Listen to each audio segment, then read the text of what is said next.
wolof ban njàngat ngeen def ci couverture médicale Grand Magal. docteur Ndeye Maguette Diop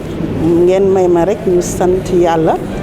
moom mi ñu may ñu màggal ci jàmm ba yegg ci tey di waxtaanee évaluation mën ko def ci dal ak xel mu dal. Donc di ngeen may ma tamit ñu nuyu sëñ Mountakha Bachir Mbacké di ko ñaanal mu yàgg fi lool te gën a wér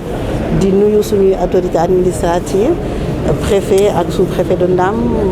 autorité sanitaire yi avec le médecin chef de région ñëpp ñi ñu bokk liggéey bi bokk ci district sanitaire bi muy personnel bi les hôpitaux le personnel du district ak relais communautaire yeeg bàjjenu gox yeeg ñëpp ñu ko bokkal mais surtout aussi suñu partenaire technique yi nga xam ne ñoo ñuy jàppale ba yombalal ñu liggéey bi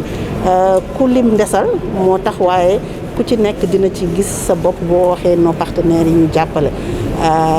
di nuyu aussi waa comité d'organisation Grand Magal ndax ñoom ñoo organiser seen màggal ñun en tant que équipe technique dañu ñëw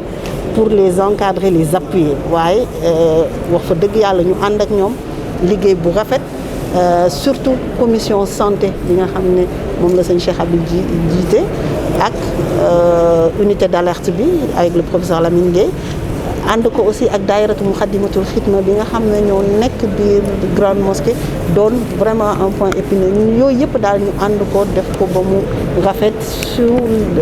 si jiitalu ministère de la santé le médecin chef de région ba tey jii ñu am lii ñu am comme résultat bi muy ñu am vraiment gis ne cas yi ni ñu ko doon yaakaaree malgré risque bi ni mu réyee woon gis nañ ne y a pas eu beaucoup de cas lu tey ni màggal ñu def lu mat 72 tests ñaar lañ ci am ñett yu positif donc muy vraiment sant bu rëy te it cas suspect yi ñu doon gis yëpp biñ leen testé gis nañ ne du woon doomu jàngoro bi te yeneen maladie yi tamit ni mu daan baree yaatu lu si bari ren wàññeeku na duñ ko mën a tas fii yëpp waaye ci présentation bi nii léegi pour wane ne lépp liñ ci am bind nañ ko càmbar ko bind ko ci kayit ba xam lan lañ fi gis lan lañ fi am ci accident lan lañ ci am ci feebaru xol feebaru diabète feebaru accident yeeg xeet yooyu yëpp tënk nañ ko ba am ci ay chiffres yu leer bind ko ci kayit. ci dispositif bi. donc dispositif bi comme ni ma ko waxee rek dispositif bi dafa bari woon ay commission yoo xam ne tegoon nañ ko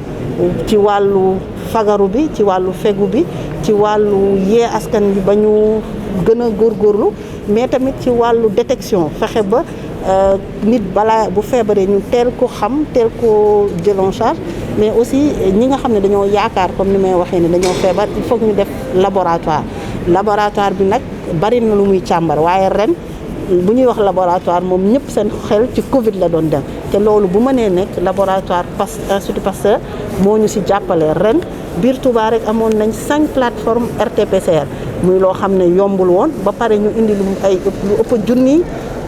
test diagnostic rapide donc fu nit mënti nekk si Touba boo nekkee cas suspect ci saa si ñu mën la defal TDR ba pare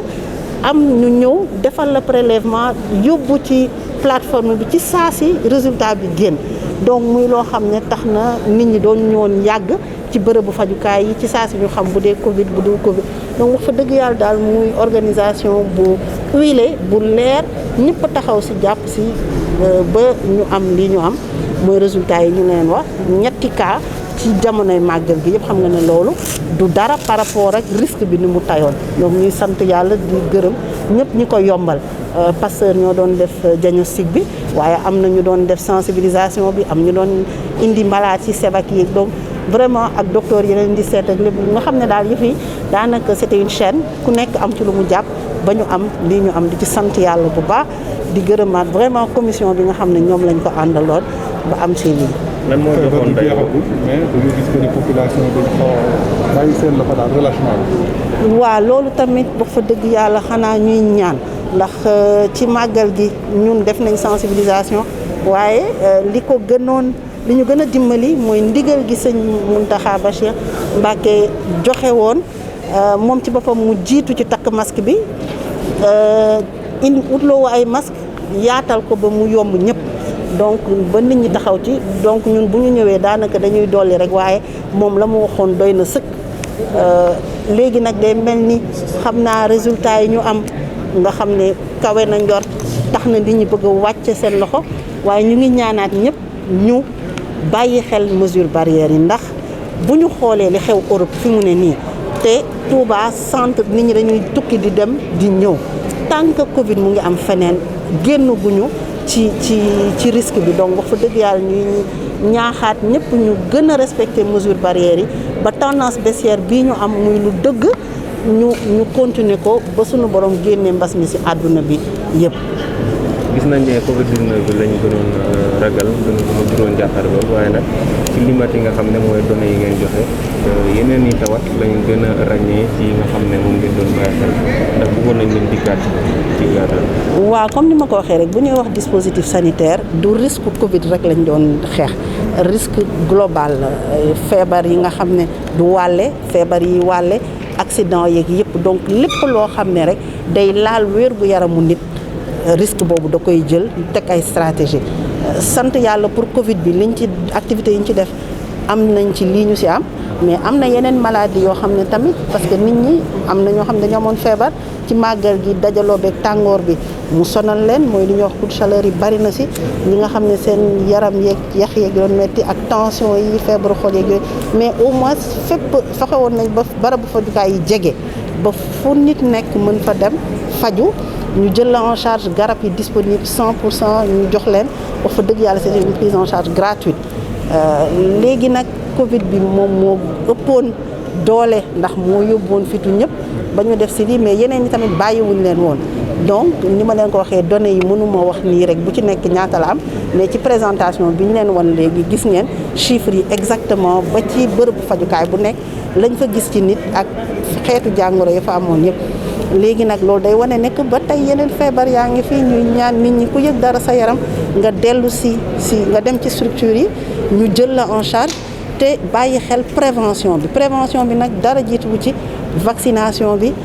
CPN yi jigéen ñu wérul yi dem seet seen yaram ku ci war a am doom ñu ñaan la nga dem ci structure de santé yi fekk fa ñi nga xam ne seen xam-xam dafa màcc seen ci loolu mooy sage-femme yi ñu taxawu la ba nga mucc ci jàmm sa doom tamit mucc màgg baxkeel comme ni ñu koy waxee ku am yeneen doomu jàngoro tamit mooy diabète ak tension ak yooyu ñu ñaan ni ñu du dem ci structure yi te xam ne disposition yi ñu war a jël pour maytu nit ñi wàllante mooy port de masque bi teg lave-mains yeeg respecter distanciation ñu ngi ciy jéem kéemtalaay kàttan pour wax fa dëgg yàlla ku fa ñëw indi fa sa jàngoro ñu fajal la ko te nga bañ fa jëlee leneen ñuy ñaan ñëpp daal ñuy dellu si waat ci structure yi faju. Vous êtes le médecin chef du district sanitaire de Touba. Aujourd'hui, vous évaluez la couverture médicale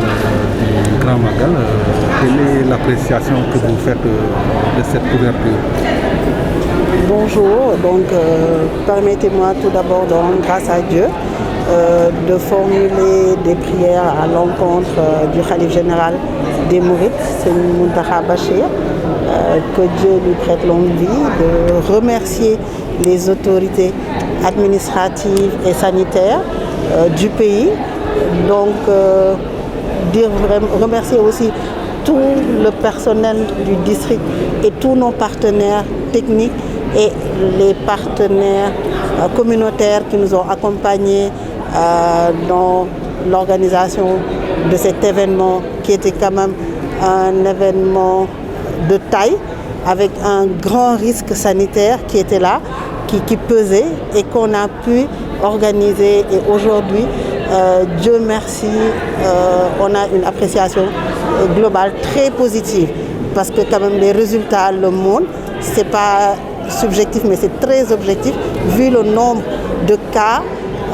en termes de maladies à potentiel épidémique, mais surtout la Covid, mais aussi de toutes les autres pathologies en général. Le Magal s'est tenu dans un contexte de Covid-19. Quel est le dispositif que vous aviez mis en place? Donc, comme je dis, il y a une organisation qui est dirigée sous le lead du médecin-chef de région, donc qui capitalise carrément toute la région médicale. Mais puisque le Magal se passe à Touba, donc le district sanitaire de Touba aussi s'est organisé au niveau local. Pour une riposte, surveillance de toutes les pathologies, mais aussi prise en charge de toutes les autres pathologies, transmissibles comme non transmissibles. Maintenant, le contexte particulier de cette année, c'était vraiment la Covid. On a pu mettre en place un dispositif de détection, de dépistage, de prise en charge des cas avec le labo, particulièrement le labo Pasteur, qui a pu mettre une plateforme qui a pu mettre en place 5 plateformes de RT-PCR, mais aussi mettre en place des TDR. Donc ce qui a permis de prendre en charge immédiatement tous les cas suspects qui ont bénéficié de TDR. Et on a fait au total 72 TDR, il y avait 2 qui étaient positifs et ces cas ont bénéficié automatiquement de RT-PCR avec un rendu de résultats dans les heures, et ce qui est vraiment une prouesse. Donc vraiment remercier encore le laboratoire Pasteur pour cette diligence et ses performances. Donc les cas positifs au TDR ont été confirmés avec la RT-PCR et vraiment il n'y avait pas de cas grave qui a nécessité une hospitalisation au niveau du CTR. Donc vraiment le risque était énorme, mais au finish on s'est retrouvé avec très peu de cas par rapport à la situation et il n'y avait même pas de cas graves qui a nécessité une prise en charge au niveau du CTR. Donc vraiment pour la Covid, on s'en félicite et on rend grâce à Dieu, mais ça a été possible grâce à la collaboration, déjà l'implication de tout le personnel, l'implication de tous les partenaires techniques financiers, mais aussi les partenaires locaux, mais surtout la collaboration avec le comité d'organisation à travers la commission santé et l'unité d'alerte et de veille qui a vraiment participé aussi dans cette réussite. Donc c'est vraiment une réussite de tout le monde et de toute une équipe. Vous avez beaucoup misé dans le cadre préventif sur le port du masque. Alors, qu'est-ce qui a fait tilt en quelque sorte pour voir, qu'est-ce qui a fait tache d'huile par rapport à l'usage des populations dans le cadre du respect des supérieurs du port de masque? En fait, je pense que quand même au niveau national, déjà le ministère de la Santé, à travers le SNEPS, avait beaucoup investi dans la communication pour le respect du port de masque, mais des mesures barrières en général dans le pays. Mais aussi la région médicale et le district sanitaire a mis en place un grand dispositif de communication appuyé par les partenaires, comme je dis particulièrement l'UNICEF, l'OMS, le CRS et l'USAID ont participé vraiment pour beaucoup dans l'action de communication, sensibilisation pour le respect des mesures barrières. Mais on l'a fait aussi de concert avec la commission communication du comité d'organisation du Grand Magal. Mais ce qui a surtout marqué, c'est le ndigal du Khalif général qui a déjà, lui, marqué par le port de masque, donc avec cette image qui a fait le tour du monde. Mais aussi, en plus, il a appuyé en masque et il a demandé à tous les mourides de porter. Je pense que nous, en tant que technique, notre voix ne peut pas atteindre cette dernière. Donc vraiment, on s'en félicite et ça nous a permis d'avoir les résultats qu'on a eus aujourd'hui. On craignait beaucoup la COVID-19, mais au finish, on a remarqué du point de vue pathologique, il y avait beaucoup plus de préoccupations sur d'autres pathologies qui ont été diagnostiquées. Qu'est-ce qui justifie cela exactement et quelles sont les pathologies que vous avez pu diagnostiquer durant la période de la phase active du Grand Magal? Oui, je pense que comme on a dit, il y a eu des cas suspects. Donc, qui dit cas suspect, c'est-à-dire quelqu'un qui présente des signes qui répond à la définition de cas de Covid. Mais quand on a testé, il y en a qui n'étaient pas positifs à la Covid. Donc, il y avait aussi une grippe qui était là, qui traînait. On s'en félicite, ça aurait pu être la Covid effectivement et avoir beaucoup de cas. Maintenant, il y a d'autres pathologies, il y a les autres maladies transmissibles. On a eu des cas suspects de fièvre jaune, des cas suspects de rougeole qui ont été testés négatifs, donc suspects mais non confirmés. Par contre, il y a les pathologies non transmissibles, il y a les cas de diabète, les maladies cardiovasculaires, les maladies digestives. Et je pense que sur la présentation tout de suite, on a sorti tous les chiffres. Donc c'est pour dire que les données étaient transmises à jour et on a pu compiler.